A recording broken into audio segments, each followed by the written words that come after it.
I've realized this presentation to talk about John Donne, a very famous poet who is part of the so-called metaphysical poets, and to be more specific, he is the metaphysical poet par excellence.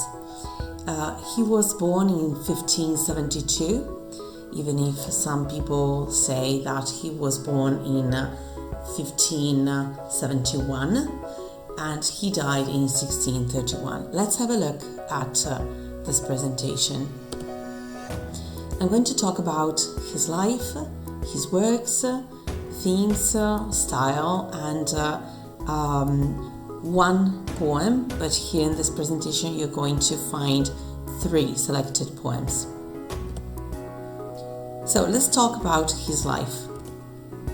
As I was saying, people accept, we say that he was born in 1572, to be more specific, on the 22nd of January.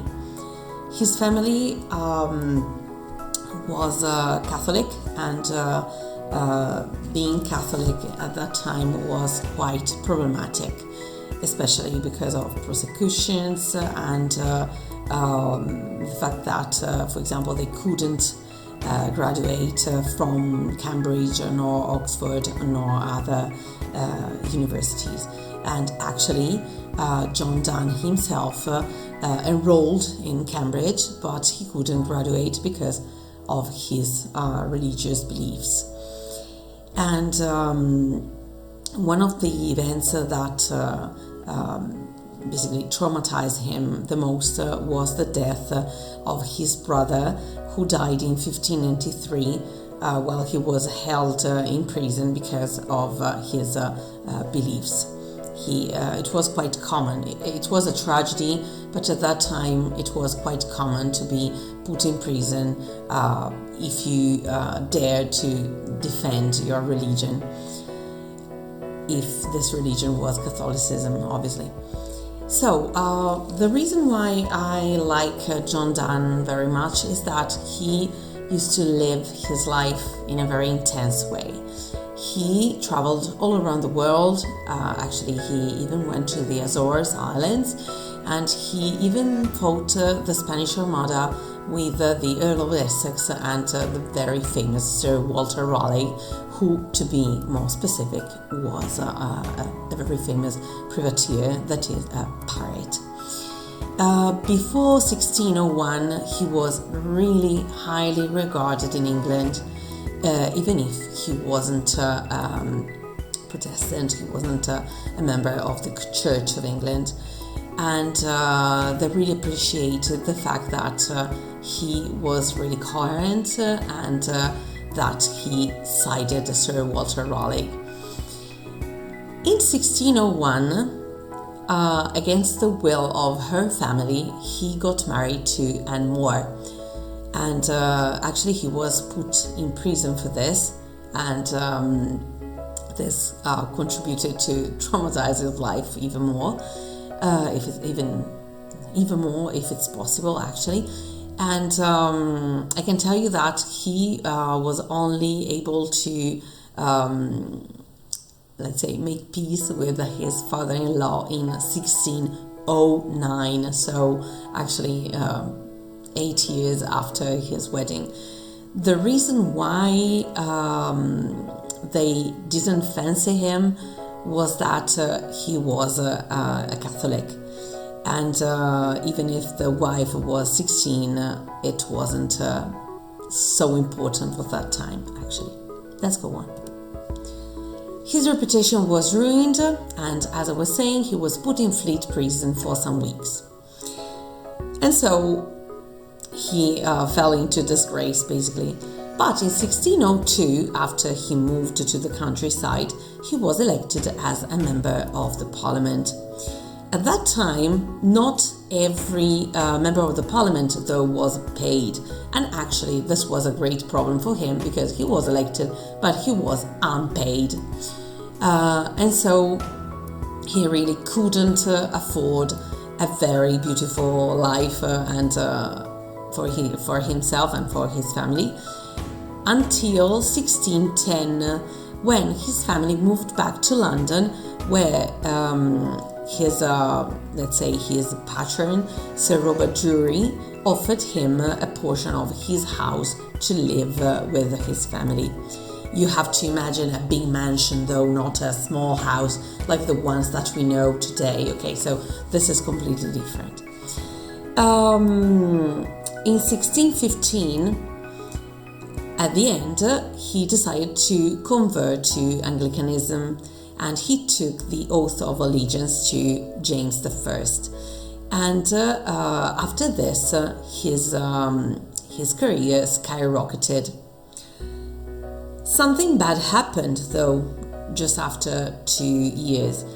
On the 15th of August of 1617, his beloved wife died.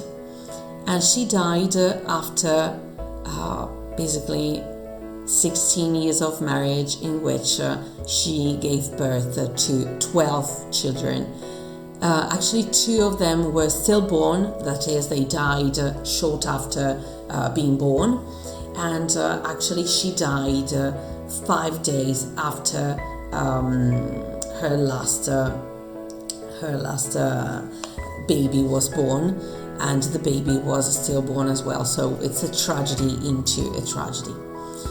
In 1621, John Donne became the Dean of St. Paul, and he held this title until his death, which occurred in 1631. Until that moment, I can tell you that he loved and mourned his wife, who really was the love of his life. Here you have a short video which summarizes the reasons why John Donne is so important for the English literature. And let's talk about the works. Actually, we can say that we can talk about 5 main works. The first one, for example, is Biathanatos, and Biathanatos has this subtitle, which is a declaration of that paradox or thesis that selfie homicide is not so natural a sinner that it may never be otherwise. So why is this work revolutionary? Because in this work, for the first time, he talked about suicide as something which is not always a sin. And nowadays, 2010, the church still considers suicide to be the worst sin ever. Why? Because actually we have to consider our life as a gift from God. And if we commit suicide, we're wasting that gift. But he takes into consideration the example of Judas, for example. And Judas, as you know, committed suicide by hanging himself after betraying Jesus. And the point made by John Donne is really interesting, because he says, Judas had this wonderful gift from God, but at a certain point he realized that he shouldn't keep that gift from himself, because the only way for him to save his soul was to offer the extreme sacrifice, and so to offer his naked soul to God and saying, I am not worth of your gift. And this is extremely revolutionary, because it wasn't written yesterday. It was written 400 years ago. So that's really impressive if you think about it. Then we can talk about Pseudo-Martyr and Ignatius, his conclave.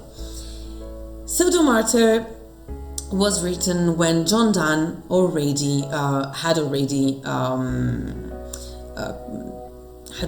been ordained a priest of the Anglican Church, and so he was claiming that basically every Catholic priest who lived in England had the real moral duty to convert to Anglicanism, because if they deliberately chose to remain Catholics, they were pseudo-martyrs, not martyrs, because being Anglican wasn't so different. Well, obviously according to this work, not in general. And so it was a polemic in which it is stated that every English Catholic should take the oath of allegiance. The second one, Ignatius his Conclave, is a satire dedicated to the Jesuits. And Ignatius is Ignatius of Loyola, who was the founder of Jesuits. And basically, in this work, John Donne imagines that Ignatius, after his death, didn't go to heaven, but sent to hell, where he even attempted to tempt the devil, and so Lucifer sent him to the moon. Yes, to the moon. I'm not joking. To the moon to start a new church there. So, dear Ignatius, you can go to the moon where you can found your church and you can try to convert as many people as possible. So there's no one on the moon. So obviously this is a satire. Okay. The third one, which is really important here, is devotions upon emergent occasions. So this work is divided into 23 sections, which correspond to 23 days of John Donne's illness, during which he felt he was becoming close to God. What do I mean with this? Every meditation starts with the description, let's say, of a short description of a symptom, and then it went on with the reason why the symptom made the poet closer to God day after day. And here, I'm sure that you don't know devotions upon emergent occasions, but you do know the entire work, but you do know one of the meditations. That is meditation number 17, which is famous for one reason, that Ernest Hemingway took one of the verses and used it as a title for one of his works, and also because the same was done by Thomas Mertens. So let me read it for you. It's: no man is an island entire of itself. Every man is a piece of the continent, a part of the main.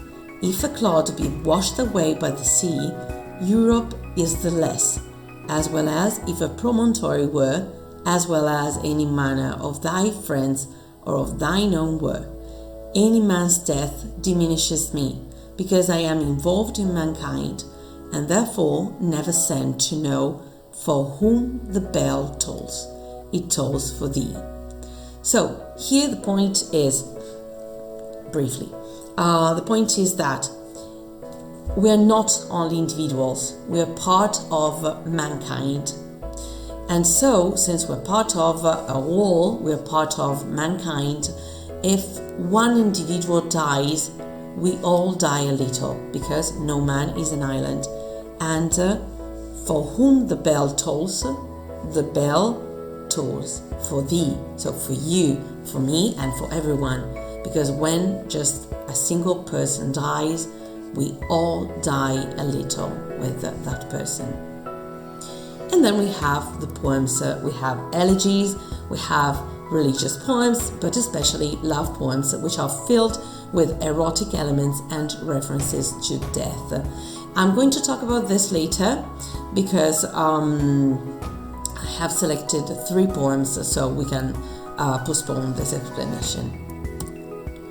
Here you have a video about the first edition of Biathanatos, and it's really interesting. If you have time, take the chance to watch it. Then here we have the explanation of the other 1, 2, and 3, sorry. And here you have a reading of Devotions upon Emergent Occasions. So, No Man is an Island, with a short film. let's talk about the themes. First of all, we can say that, going back a little to the life of this poet, we can say that we have 3 parts in his life. The first one is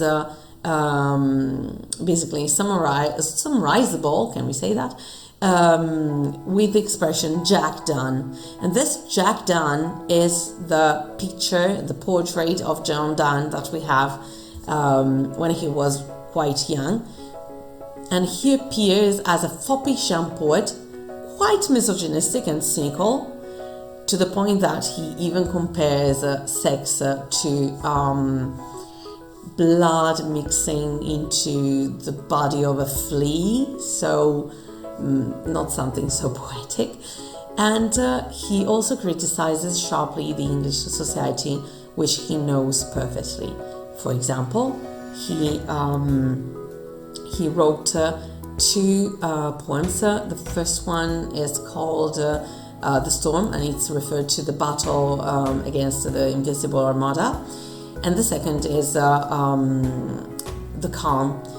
We expect the calm to be calm, after battle, but it's not calm at all, because we have a list of all the flaws in the society of that time. The second part of his life is the part in which he was married.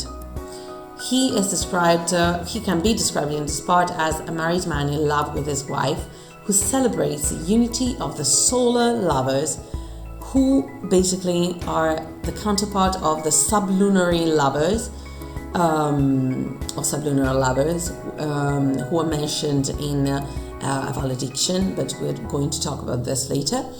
And those solar lovers are together in flesh and spirit in front of the world. Yes, because he also talks about physical love, that is, sex. 400 years ago, let me say it again, 400 years ago, this man talks about sex. And then we have the part in which he was the dean of St. Paul's Cathedral, and we can say that in that part of his life he was like Dr. Donne. So he was a theologian and the dean of St. Paul's, and the poet writes religious prose and poetry that sometimes struggles with God's perfection and also with death. For example, there's a poem in which he advises death not to be so proud, because love is more profound, because love can fight death, etc. So he is not the typical priest who accepts everything just because it's part of religion. So, that's also interesting. Let's go on. So, talking about the themes again, here you have some links that you can click on here and here and here and here and here. He talked about English society, spiritual love, physical love, death, and religion. And let's talk about his style, because his style is based on 2 things. First, the concept of conceit. So the conceit is a figure of speech, usually a simile or a metaphor, that forms an extremely ingenious or fanciful parallel between apparently dissimilar or incongruous objects or situations. So I took this definition from Britannica.com, and I think it's really interesting. But when we talk about John Donne, we have to talk about a deeper level of conceit, and this is the metaphysical conceit. So it usually sets up an analogy between one entity's spiritual qualities and an object in the physical world, and sometimes controls the whole structure of the poem. What do we mean? Let me give an example from a valediction. An example of metaphysical conceit is this. He compares the stiff twin compasses, so the legs of a compass, to two souls. Basically, he is really familiar with tools used for navigation, especially. And so he talks about maps, he talks about compasses in general. And here he says that two souls are like the legs of a compass if they are in love. No matter how far they are, they will be always kept together by the hinge. And the hinge corresponds to love. Okay, so reading here, compasses then were used mostly for navigation. They're formed by two legs and the hinge. Our souls, when we are far apart, are like the two legs of a compass. Our love is the hinge. So I repeat, no matter how far we are, we will always be kept together, be held together by the hinge, which is our love. So let's talk about the main features of his style. We can say that he was the most independent of all the Elizabethan poets, especially because of his life. He was a Catholic, and then he was an Anglican priest. But in any case, he really loved his wife, and he experienced being in jail, he experienced grief, he had a huge family. So all of this contributed to his unique style and his unique ideas. And he refused Spenser's style, which was the most famous at that time. He normally revolted against the traditional easy style, stock imagery, and this pastoral atmosphere which pervaded Spenser and his followers' poems. And we can say that his reality of thought matches an incredible vividness of expressions. What do I mean? I mean that with the metaphysical conceit, he was able to put together something physical and which was really common in everyone's imagery. For example, the compass. And he put together this to something which was abstract, like love, okay?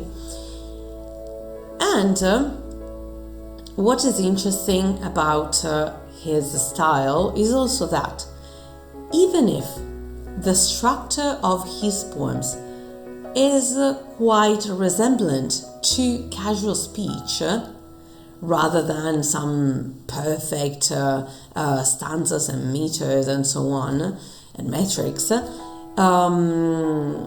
even if his style was quite casual, he managed to convey a sense of harmony. Even if it was casual speech, it looked like casual speech, and the style which was vigorous and energetic. He even talks directly to the sun in one poem. And he's a metaphysical poet.